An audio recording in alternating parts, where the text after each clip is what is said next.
মৰমৰ ছাত্ৰ ছাত্ৰীসকল, আশা কৰোঁ তোমালোক সকলো ভালে আছা। আজি মই তোমালোকৰ আগত ইকনমিক্স থাৰ্ড ছেমিষ্টাৰ C4 যিখন ইণ্ডিয়ান ইকনমিক্স আৰু থাৰ্ড ছেমিষ্টাৰে ইকনমিক্সৰ যিখন minor paper basics of Indian economy, দুইখন পেপাৰৰ চিলেবাছখন একেই, গতিকে মই একেলগে ভিডিঅ'টো বনাই দিছোঁ। ফাৰ্ষ্ট ইউনিটটোৰ যিখিনি C4ত লাগে ইণ্ডিয়ান ইকনমিক্সৰ মেজৰৰ কাৰণে, আৰু একেখিনি বস্তুকে তোমালোকৰ মাইনৰ যদি ইকনমিক্স লৈছে কোনোবাই তেওঁলোকৰ কাৰণে বেচিক্স অফ ইণ্ডিয়ান ইকনমি, তাতো সেই প্ৰথম ইউনিটটোৰ গোটেই বস্তুখিনি একেই। গতিকে মই যিটো ভিডিঅ' বনাইছোঁ দুইটা ক্লাছৰ কাৰণেই প্ৰয়োজন হ'ব, গতিকে তোমালোকে চাবা। এতিয়া প্ৰথম ইউনিটটোত তোমালোকক যিখিনি টপিক আছে সেই টপিকৰ ওপৰত হ'বলগীয়া কুৱেশ্যনবোৰ এনেকুৱা ধৰণৰ। অলৰেডি মই 2-3টামান ভিডিঅ' দিলোঁ মেজৰ আৰু মাইনৰ ওপৰত, গতিকে কিমান পাইছা তোমালোকে নাজানো। যদি তোমালোকে কিতাপ পোৱা নাই আৰু বাকীবোৰ ইউনিটৰো কিবা যদি কনফিউজন আছে মোক জনাবা, কুৱেশ্যন ৱাইজ হ'লেও দিবা, তেতিয়া কৰি দিবলৈ বেছি ভাল হয়। তোমালোকৰ যিখিনি অসুবিধা হৈছে সেই অসুবিধাখিনি জনাই দিলে মই তোমালোকক সহায় কৰিবলৈ চেষ্টা কৰিম। এতিয়া চোৱা, ইউনিট 1ৰ তোমালোকক এনেকুৱা ধৰণে 1 নম্বৰীয়া কুৱেশ্যন হ'ব পাৰে, যিহেতু তোমালোকে গম পাইছে 60 মাৰ্কছৰ কুৱেশ্যন হ'ব তোমালোকৰ, গতিকে প্ৰত্যেকটো ইউনিটৰ পৰা এটা শ্বৰ্ট কুৱেশ্যন আহিব, সেইকাৰণে তোমালোকে গোটেই বস্তুবোৰ খৰচি মাৰি পঢ়িবা। এতিয়া এনেকুৱা ধৰণে যদি কুৱেশ্যন হয় যে দ্বিতীয় পঞ্চবাৰ্ষিক পৰিকল্পনাৰ ভিত্তি কি আছিলে, এটা কেইবাটাও অপশ্যন দিব পাৰে। গতিকে দ্বিতীয় পঞ্চবাৰ্ষিক পৰিকল্পনাৰ ভিত্তি মহনলবিছ আৰ্হি, ৰিকাৰ্ডোৰ আৰ্হি, গান্ধীজী আৰ্হি, গতিকে ইয়াৰ শুদ্ধ উত্তৰটো হৈছে মহনলবিছ আৰ্হি। তাৰপাছত এনেকুৱা ধৰণেও আহিব পাৰে টুৱাৰ্ডছ ফাষ্টাৰ এণ্ড মোৰ ইনক্লুচিভ গ্ৰ'থ, লক্ষ্য আগত ৰখা পঞ্চবাৰ্ষিক পৰিকল্পনা হ'ল। এতিয়া এইটো কাৰ মেইন উদ্দেশ্য, গতিকে এইটো কাৰ উদ্দেশ্য বুলি ক'লে আমি ক'ব লাগিব যে নৱম পৰিকল্পনা, দশম পৰিকল্পনা, একাদশ পৰিকল্পনা, আৰু ইয়াৰ শুদ্ধ অপশ্যনটো হৈছে একাদশ পৰিকল্পনা। এনেকুৱা ধৰণে অপশ্যনেল কুৱেশ্যন আহিব পাৰে। তাৰপাছত তোমালোকৰ আহিব পাৰে উদাৰীকৰণ মানে কি, হোৱাট ইজ লিবাৰেলাইজেশ্যন। উদাৰীকৰণ মানে হৈছে যে বিভিন্ন ধৰণৰ অনাৱশ্যকীয় চৰকাৰী নিয়ন্ত্ৰণ যেনে পাৰ্মিট, লাইচেঞ্চ, সুৰক্ষাজনিত কৰা কোটা ইত্যাদি প্ৰত্যাহাৰেই হৈছে উদাৰীকৰণ বা নিয়ন্ত্ৰণৰ পৰা মুক্ত। এনেকুৱা ধৰণে 1 নম্বৰ মাৰ্কছৰ ভিতৰত আহিলে তোমালোকে এনেকৈ লিখিব পাৰা। গোলকীকৰণ মানে কি, হোৱাট ইজ গ্ল'বেলাইজেশ্যন। গ্ল'বেলাইজেশ্যন মানে কি, যে অৰ্থনৈতিক মুক্ততাৰ শেহতীয়া স্বৰূপ হ'ল বিশ্বায়ন বা গোলকীকৰণ। ই হ'ল উদাৰীকৰণ বা বেচৰকাৰীকৰণৰ নীতিসমূহৰ যুক্তিগত পৰিণতি। এনেকৈ ধৰণে 1 নম্বৰৰ কাৰণে লিখিব পাৰে। বা হিউমেন ডেভেলপমেণ্ট ইণ্ডেক্স, মানৱ উন্নয়ন সূচক মানে কি। মানৱ উন্নয়ন সূচক হৈছে এনেকুৱা এটা বিষয় য'ত 4টা কাৰকৰ ওপৰত গুৰুত্ব আৰোপ কৰি প্ৰতিখন দেশৰ সামাজিক আৰু অৰ্থনৈতিক বিকাশ জোখা হয়, আৰু সেইকেইটাৰ ভিতৰত হৈছে স্কুলীয়া শিক্ষাৰ গড় বছৰ, স্কুলীয়া শিক্ষাৰ আশা কৰা বছৰ, জন্মৰ সময়, আয়ুস আৰু জনমৰি মুঠ ৰাষ্ট্ৰীয় আয়। গতিকে এনেকুৱা ধৰণে তোমালোকে লিখিব পাৰা। বা হিউমেন ডেভেলপমেণ্ট ইণ্ডেক্সৰ তোমালোকৰ ৰেংকটো লিখিবলৈ আহিব পাৰে। গতিকে এইখিনি ৰিচেণ্ট সেইখিনি তোমালোকে চাই ৰাখিবা। তাৰপাছত তোমালোকৰ লং কুৱেশ্যন হ'লে এনেকুৱা ধৰণে আহিব পাৰে যে ভাৰতৰ পঞ্চবাৰ্ষিক পৰিকল্পনাৰ সামূহিক উদ্দেশ্যসমূহ কি উল্লেখ কৰা। এতিয়া এইটো 8 নম্বৰ বা 10 নম্বৰৰ ভিতৰত লং কুৱেশ্যন আহিব পাৰে। ইয়াত বহুতখিনি আছে, মই তাৰ ভিতৰত তোমালোকক 2টাই উল্লেখ কৰি দিছোঁ, অলপ বহলাই লিখিবা, যিহেতু কিতাপত তোমালোকে পাবাই। পৰিকল্পনাৰ প্ৰধান লক্ষ্য হৈছে আৰ্থিক উন্নয়ন কৰা, বিভিন্ন ক্ষেত্ৰত আধুনিকীকৰণ কৰা, নিয়োগৰ সুবিধা কৰা, এনেকুৱা ধৰণৰ বহুত আছে যিবোৰ তোমালোকে কুৱেশ্যনটো মাৰ্কছটোৰ ওপৰত নিৰ্ভৰ কৰি লিখিবলৈ চেষ্টা কৰিবা। এনেকুৱা ধৰণে লিখিব লাগিব, মই লাইন বাই লাইন পঢ়ি দিয়া নাই। তাৰপাছত ইয়াৰ পৰা হ'বলগীয়া লং কুৱেশ্যন হ'ব পাৰে গোলকীকৰণ বুলিলে কি বুজা, ভাৰতত গোলকীকৰণৰ ইতিবাচক আৰু নেতিবাচক প্ৰভাৱসমূহৰ সম্পৰ্কে লিখা।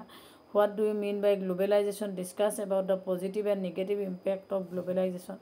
এতিয়া গোলকীকৰণৰ যিটো আমাৰ ইতিবাচক আৰু নিগেটিভ বা পজিটিভ প্ৰভাৱ দুয়োটাই আছে, গতিকে মাৰ্কছটো কিমান দিছে সেইটোৰ ওপৰত নিৰ্ভৰ কৰি তোমালোকে পইণ্টবোৰ লিখিবা। মই কেইবাটাও দিছোঁ। এতিয়া পজিটিভ হিচাপে আমি ক'বলৈ গ'লে 1991 চনৰ নতুন অৰ্থনৈতিক নীতি গ্ৰহণ কৰাৰ পূৰ্বে ভাৰতীয় অৰ্থনীতি বিশ্ব অৰ্থনীতিৰ পৰা প্ৰায় বিচ্ছিন্ন হৈ আছিল, আৰু দ্ৰব্যৰ আমদানি, ৰপ্তানি আৰু মূলধনৰ আদান প্ৰদানৰ ক্ষেত্ৰত সততে সীমাবদ্ধতা আৰোপ কৰা হৈছিল, আৰু সেয়েহে বৰ্হি বাণিজ্যতেই ভাৰতৰ স্থান অতি দুখ লগা আছিল। গতিকে এনেকুৱা ধৰণে তোমালোকে আৰম্ভ কৰিবা। পইণ্ট ৱাইজ বস্তুবোৰ মই দিছোঁ গোটেই টপিক পইণ্ট ৱাইজ 1 নম্বৰ 2 নম্বৰকৈ, গতিকে সেইকেইটা মনত ৰাখিবা। নিগেটিভ ইম্পেক্টৰ বিষয়ে ক'বলৈ গ'লে অৰ্থনৈতিক বৈষম্য বৃদ্ধি পাইছে, বজাৰ অৰ্থনীতিৰ উত্থানৰ জৰিয়তে মধ্যবিত্ত শ্ৰেণী এটাৰ জন্ম হোৱাৰ বাবে আয় বিতৰণৰ অসমতা বৃদ্ধি পাইছে, আৰু 15 বছৰ পূৰ্বে মুঠ পৰিয়ালৰ 1% আছিল মধ্যবিত্ত আৰু বৰ্তমান 30%। দৰিদ্ৰতা নিৰাময়ৰ বিশেষ প্ৰভাৱ পেলাব পৰা নাই। গতিকে প্ৰত্যেকটোৰে মানে কামৰে এটা ভাল আৰু বেয়া দিশ থাকে। গতিকে তেনেকৈ তোমালোকৰ গোলকীকৰণে আমাক যেনেকৈ সুবিধা কৰিছে তেনেকৈ কিছুমান ক্ষেত্ৰত অসুবিধাও কৰিছে। গতিকে সেই অসুবিধাবোৰ তোমালোকে পইণ্ট ৱাইজ 3-4টামান মনত ৰাখিবা। মই ইয়াত কেইবাটাও দিয়া হৈছে, তোমালোকে যিমানকেইটা পাৰা সেইকেইটা মনত ৰাখিবা যাতে তোমালোকে পৰীক্ষাত আহিলে লিখিব পাৰা। এতিয়া গোলকীকৰণৰ কেইবাটাও পইণ্ট দিছোঁ, বা সলসীয়াকৈও তোমালোকৰ শ্বৰ্ট নোট হিচাপেও লিখিব পাৰা যে গোলকীকৰণৰ কেইটামান নিগেটিভ প্ৰভাৱৰ বিষয়ে লিখা, নেতিবাচক দিশৰ বিষয়ে উল্লেখ কৰা, বা গোলকীকৰণৰ কিছুমান ইতিবাচক দিশৰ বিষয়ে উল্লেখ কৰা। যেনেকুৱা ধৰণেই প্ৰশ্নটো নাহক তেনেকুৱা ধৰণেই যাতে তোমালোকে কৰিব পাৰা তাৰ কাৰণে তোমালোকে সাজু থাকিবা। তাৰপাছত তোমালোকৰ আহিব পাৰে যে 1991 চনৰ নতুন অৰ্থনৈতিক পুনৰ্গঠন নীতিৰ সুবিধা আৰু অসুবিধাসমূহৰ বিষয়ে লিখা। Advantage and disadvantage of economic reform 1991। এতিয়া তোমালোকে সকলোৱে জানা যে অৰ্থনৈতিক সংস্কাৰ নীতি আমাৰ 1991 চনত আৰম্ভ কৰা হৈছে, আৰু তাৰ ওপৰতে বেছ কৰি আমাৰ যিটো উদাৰীকৰণ, ব্যক্তিগতকৰণ, বিশ্বায়ন, সেই 3টা পদ্ধতি হাতত লোৱা হৈছিল। আৰু সেই হাতত লোৱাৰ পাছত এই পদ্ধতিৰ ফলত, সংস্কাৰৰ ফলত আমাৰ এটা মূল্যায়ন তোমালোকক আলোচনা কৰিবলৈ দিব পাৰে। আৰু মূল্যায়ন বুলি ক'লে তোমালোকে গম পাবা যে বিষয়টোত ভাল আৰু বেয়া দিশ দুয়োটা জড়িত হৈ আছে, আৰু দুয়োটা দিশৰ কথা উল্লেখ কৰিব লাগিব।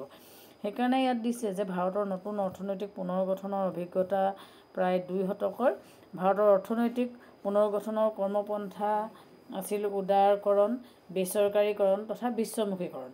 পুনৰ্গঠনৰ পিছত বহু এলেকাত যদিও অৰ্থনীতিখন যথেষ্ট অগ্ৰগতি লাভ কৰিছে, কিন্তু অন্য কিছুমান ক্ষেত্ৰত যথেষ্ট পৰিমাণে সাফল্য অৰ্জন কৰিব পৰা নাই।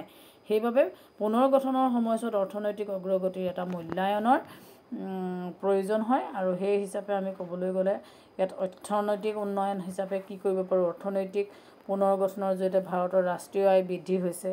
কিন্তু ডাটাবেছ দিছে, তোমালোকে যিমান পাৰা মনত ৰাখিবা, নোৱাৰিলেও কথাখিনি উল্লেখ কৰি দিবা, ডাটাখিনি দিব নোৱাৰিলেও।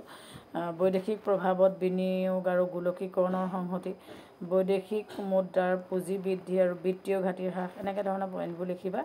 আৰু বিফলতাৰ বিষয়ে ক'বলৈ গ'লে বিফলতাৰ পইণ্টবোৰ আছে নিয়োগ, সংস্কাৰ আৰু পুনৰ্গঠন, কৃষি খণ্ডত পুনৰ্গঠন বা উদ্যোগ খণ্ডৰ পুনৰ্গঠন, যিখিনি অৰ্থনৈতিক বিশ্বমুখীকৰণে বৈদেশিক সামগ্ৰী তথা সেৱাসমূহৰ মুক্ত গতিৰ অনুকূল পৰিস্থিতিৰ সৃষ্টি কৰিছে, আৰু ইয়াৰ ফলত উন্নয়নশীল দেশসমূহৰ স্থানীয় উদ্যোগসমূহো বেয়াকৈ ক্ষতিগ্ৰস্ত হৈছে।